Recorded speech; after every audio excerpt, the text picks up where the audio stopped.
Hi! Welcome back to my YouTube channel. It's me, Maga na Javi. Ang pangit ng ng intro ko. So, wait lang.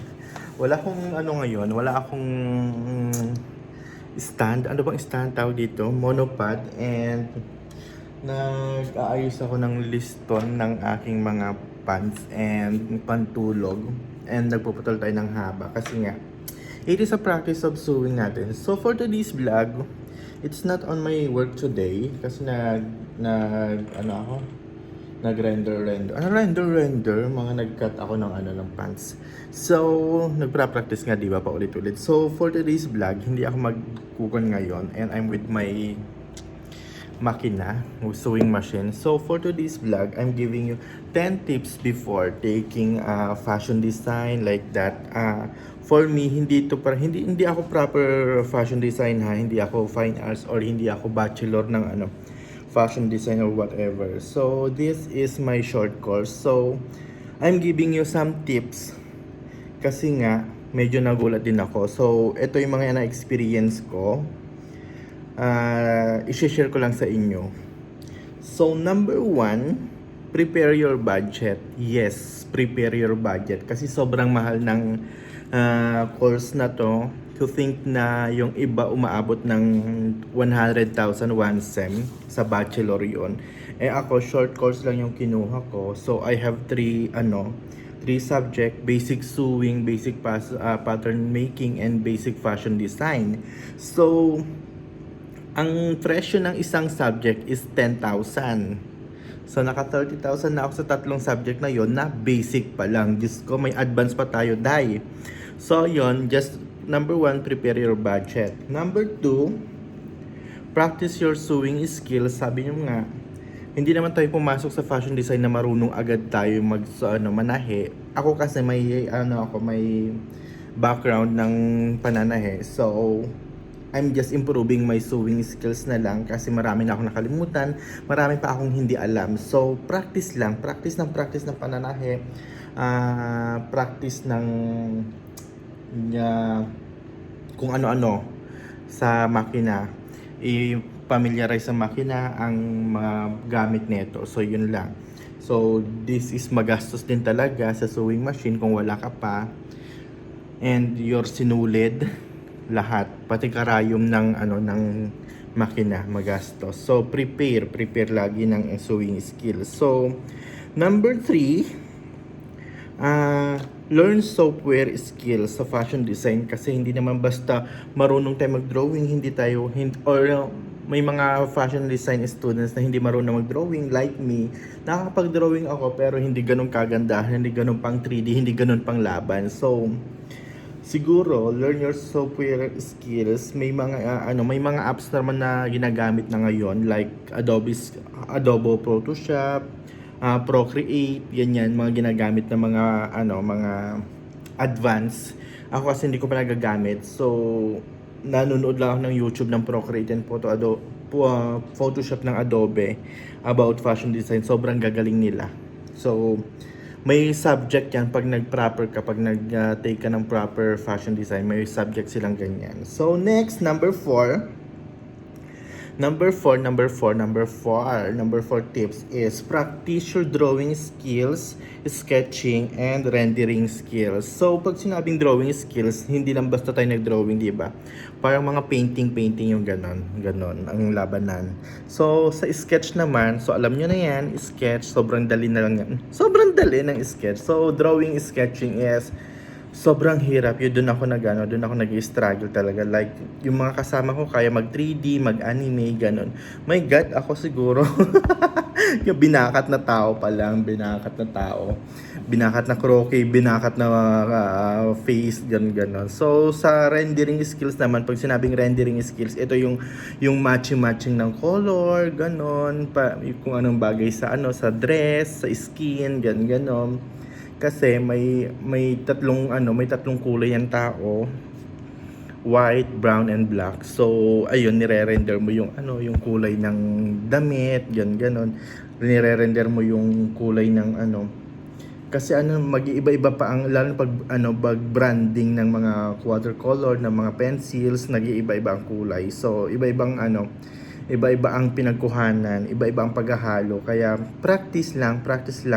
If you have so much budget, you can take a lot of watercolor and pencil color so that you can ano yung tawag dito? Paghalo-haluin yung ganon. Basta ganon, i-practice nyo yon. So, number 5 tips ko ay know your style.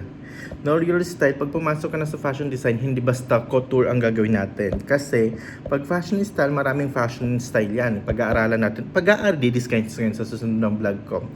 Kasi may 20 plus. Basta may 20 plus fashion style. So, mamimili ka kung ano ang gusto mo, like haute couture. Pag haute couture, mga gowns ngayon, yung mga ganon.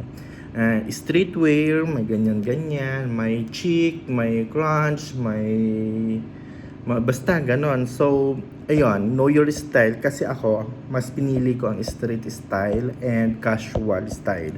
So, doon ako nagfo-focus. Saka transformational style. So, yun lang. So, number 6, start to build your portfolio.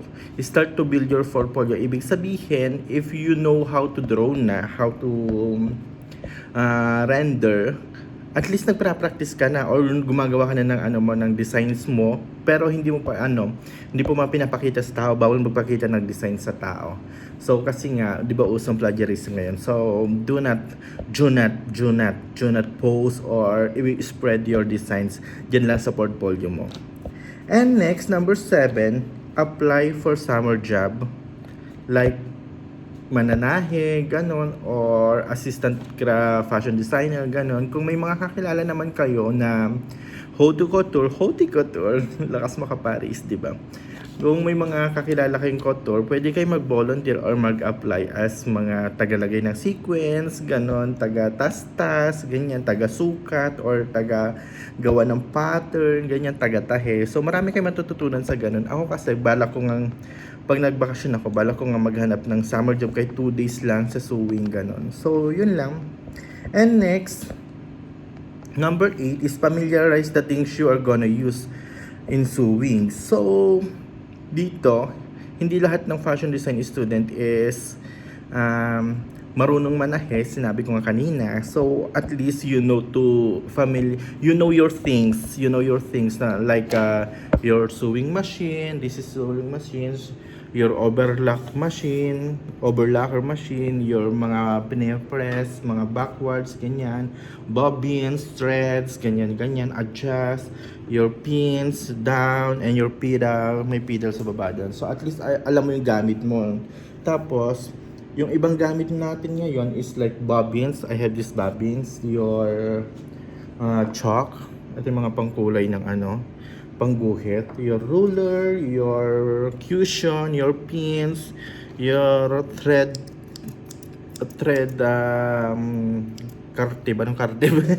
scissors, thread scissors, your fabric scissors, and yes, magkakaiba yan. Yung fabric scissors do not use to other to garment. Tapos tong garment scissors do not use to other like leather or what, kasi nag-iiba yung talim. So yun lang. Sabi nung professor namin, treasure your things kasi sobrang mahal ng gamit ng ating fashion designing. So number 9 tips is know your terminologies. So sa terminologies naman, either madali lang siya, pwedeng pag-aralan pa rin naman. So at least alam mo like hemline, sewing ang allowances, mga ganyan, notch, ganon, dart, mga ganyan. At least alam mo yan yung mga basic ng sewing, ng fashion designing, ng medida, tape measure, ganyan, diba? So, ayun lang, sinasabi ko sa inyo, at least alam niyo yung terminologies nyo. Lalo na when it comes sa sa fabric. Sobrang dami ng fabric dye, hindi ko pa nakakabisado, like cashmere, mesh, nylon, mga ano pa ba yung mga iba, basta madami yan. Pag-aralan na, discuss ko sa inyo next time yung ating mga fabric. So next, Find your connections. Number 10, find your connection. So find your connection, at least you have your internet to research some designs or enhance the design of others. Hindi naman plagiarism yon. So ako kasi nanonood pa ako ng mga fashion shows like Vogue, mga ganyan-ganyan. Lalo na ngayon, magwi-winter na naman sa ibang bansa, magsa-summer or magfo-fall. So nag-aano ako na nanonood pa rin talaga ako. And next, keep learning and expand your ideas. Keep learning and expand your ideas. Dito, yun nga, keep learning. Load lang tayo ng YouTube, load lang tayo ng mga fashion shows. Kasi nga, di ba? Doon din naman tayo nakakakuha ng idea. And sa expand your idea, pwede kang magtanong sa mga professors nyo or mga teachers nyo or mga may kakilala kayong mga haute couture, may mga kilala kayong mga shops, mga ganon. Or yung mga classmates mo, may ibang ideas, pwede ka magtanong. Kasi ako ang ginagawa ko, nagtatanong lang din ako minsan sa lalo na sa classmate kong sobrang galing ng niya, mga designs niya. So, ayun, dun lang ako nakatututo minsan. So, yun lang. Thank you so much for watching. Bye. Wala tong edit, direct to. See you next vlog.